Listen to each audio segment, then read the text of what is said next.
Kidung sedih kelangkaan pupuk dari waktu ke waktu terus terjadi ketika musim tanam tiba dan pemerintah tidak mampu mengatasinya.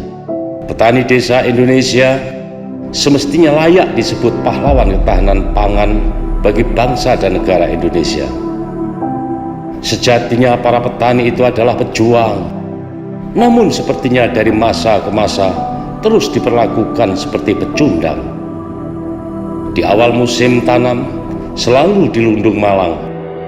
Dengan adanya kelangkaan dan mahalnya harga pupuk, di awal tanam selalu dirundung malang. Dengan adanya kelangkaan dan mahalnya harga pupuk, ketika masa panen tiba, harga gabah jatuh dan terpuruk. Kita tanam padi di atas tanah peninggalan leluhur. Mengapa panen rayanya selalu kalian lakukan di luar negeri? Di mana empatimu terhadap petani, wahai penguasa? Kau tinggal di mana rasa dan otakmu, wahai para wakil rakyat yang mulia? Nasib petani setengah mati, pedagang desa pada tumbang karena marak dan berdirinya toko-toko modern yang berdiri dan tumbuh seperti jamur di awal musim penghujan, masuk dan menusuk sampai pelosok-pelosok pedesaan, bahkan merambah sampai daerah pegunungan. Akibatnya pasar-pasar desa bubar, kios-kios kecil tutup pintu dan gulung tikar. Siapa yang mengeluarkan izin berdirinya toko-toko modern milik para konglomerat itu, wahai para pejabat? Kalian tinggal di mana perasaan dan otakmu, wahai para wakil rakyat? Demikian juga nasib nelayan, sungguh tragis dan sangat mengenaskan. Hambatan terus datang, mulai langka dan mahalnya bahan bakar minyak. Sebelum melaut dijerat berbagai macam izin atau aturan yang terasa membelenggu dan mengikat. Ketika mengais rezeki di tengah lautan, bergelut dan bertarung dengan alun, ombak dan badai. Ketika lepas dari segala macam bencana alam, masih dikejar-kejar oknum aparat keamanan dengan berbagai dalih dan alasan. Ujungnya hanya ada dua pilihan: bayar upeti atau memilih ditahan dan dipenjarakan. Diperparah dengan beban akibat berbagai jenis pungutan dengan dalih aturan perpajakan.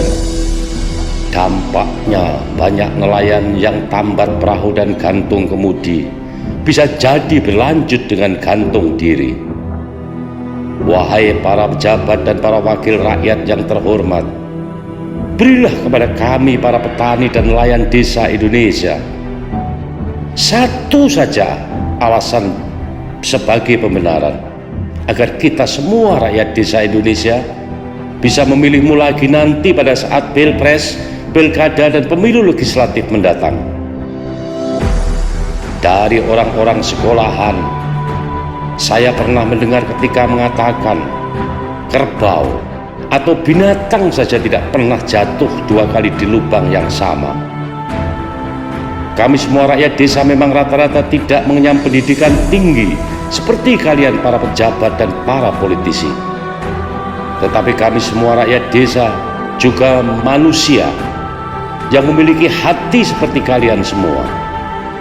Sudah sejak Orde Baru sampai masa Orde Reformasi saat ini, kami rakyat desa Indonesia memberi toleransi dengan percaya memilih partaimu, sehingga kalian bisa menjadi pejabat dan wakil rakyat. Namun ternyata watak asli dari kalian semua adalah pengkhianat, terus melupakan tugas dan janjimu pada saat pemilu yang katamu akan memperjuangkan amanat penderitaan rakyat. Cukup sampai di sini. Ya, stop sampai di sini saja. Saat ini melalui Ormas Parade Nusantara, Persatuan Rakyat Desa Nusantara, kami rakyat desa Nusantara telah sepakat bulat untuk melawan dan menggeser kedudukanmu secara konstitusional dengan mendirikan partai sendiri, Partai Pergerakan Kebangkitan Desa, yang selanjutnya disebut Partai Perkasa. Ya, Partai Perkasa adalah partainya rakyat yang siap berkompetisi secara adil dengan partainya para pejabat. Memang betul, bahwa Partai Perkasa adalah partai milik kumpulan orang-orang melarat yang disiapkan untuk berkompetisi dengan partainya para konglomerat. Di laga juang Pileg dan Pilpres tahun 2024 nanti, di situ akan dibuktikan siapa sesungguhnya partai pejuang dan siapa sesungguhnya partai pecundang. Partai Perkasa membangun desa, memperkokoh kota menuju Nusantara Jaya. Merdeka!